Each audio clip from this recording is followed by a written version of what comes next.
Welcome back to Rickey Does It, where today I'll be making Ursula out of construction paper.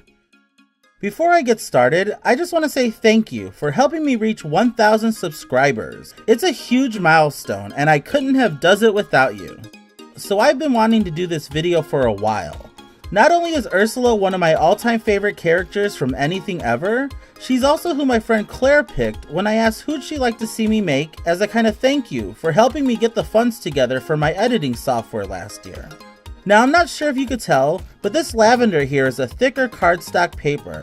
I just wasn't able to find the right shade for her skin in any packs of construction paper I came across, so I just picked this up for about 50 cents a sheet. It does have a bit of texture on the front, so I'll just be using the back. And now for her dress, or I guess just the lower half of her body? That is kind of bizarre that it covers up her top half like a garment, but then stretches down to be her tentacles, which are an actual part of her body. I can't even begin to fathom the implications. So I didn't make her top half quite as voluptuous as I could have, so let's get her a fresh set of cleavage. And now her arms. And I have a very specific pose in mind for my preliminary sketch. And if this is the kind of thing you find interesting, why not follow me over on Instagram at Rickey Does It, where I share these sketches plus progress shots and other art stuff I'm working on. So with this thicker paper, the little details like the curve of her hand and these fingertips are a bit tricky. But as always, these tweezers, baby scissors, and patience prevail. Now her other arm. And you can see I'm laying these out on the rough side of the paper and opposite side of her body. That way, when I cut them out, I could just flip them over and not have to worry about pencil marks, which is a good thing since I had a bit of trouble getting this hand figured out.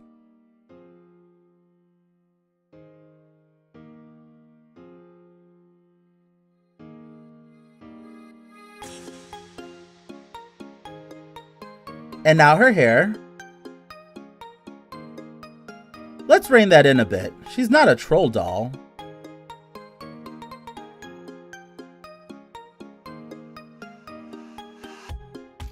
Now her lowlights.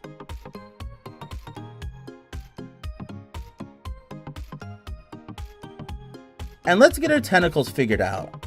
Let's start with the two in front, which are going to be the closest approximation of where her legs would be and give me a good idea of how tall she should stand.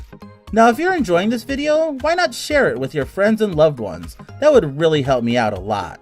And don't forget to subscribe for all future videos, and who knows, maybe one of them will be something you've suggested. Now to get these two parts together. I think I'm going to round out the bottom of her belly, just so it has a more natural feeling transition. So now I want the underside of this one tentacle showing, and that's more of a standard purple color. So let's get her a couple more tentacles.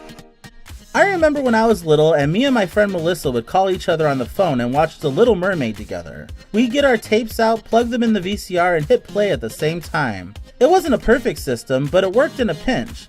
And you could just picture a couple of dumb 80s kids on their landlines singing Poor Unfortunate Souls and Under the Sea into the receiver, and parents and siblings walking into the room like, "What are you doing?" Good times. So Sepia Snake Sigil suggested I use a hole punch to make small circles. And I think that's a great idea for these suckers, though I still want to trim them down and make them a bit more oblong. So let's get her necklace cut out, and I'll just draw the string on later. And now her earrings. I actually made little slits between her ear and cheekbones, and I like the way they slide in and just give an extra level of dimension. And I'll just glue some patches on the back to help keep them in place. Now her lips. And I'm going to use the method where I draw half, fold the paper, and cut. That way the finished product is nice and symmetrical. Now let's get those teeth.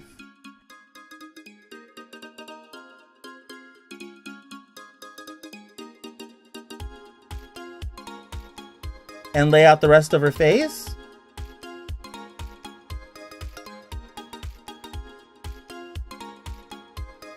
And now we color.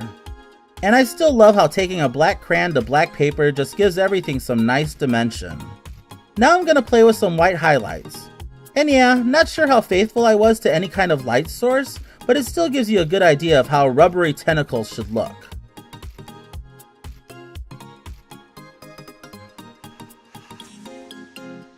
I'm just going to color in her blue eyeshadow. And her eyes, I'm going to do with this white gel pen.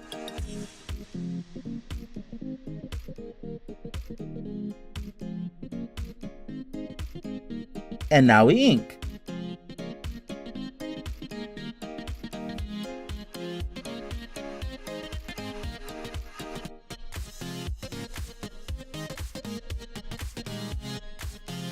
And I really do like using this micron pen on her face. It doesn't just spit out ink the way a rolling ball does, and hopefully it'll make smudges less of an issue.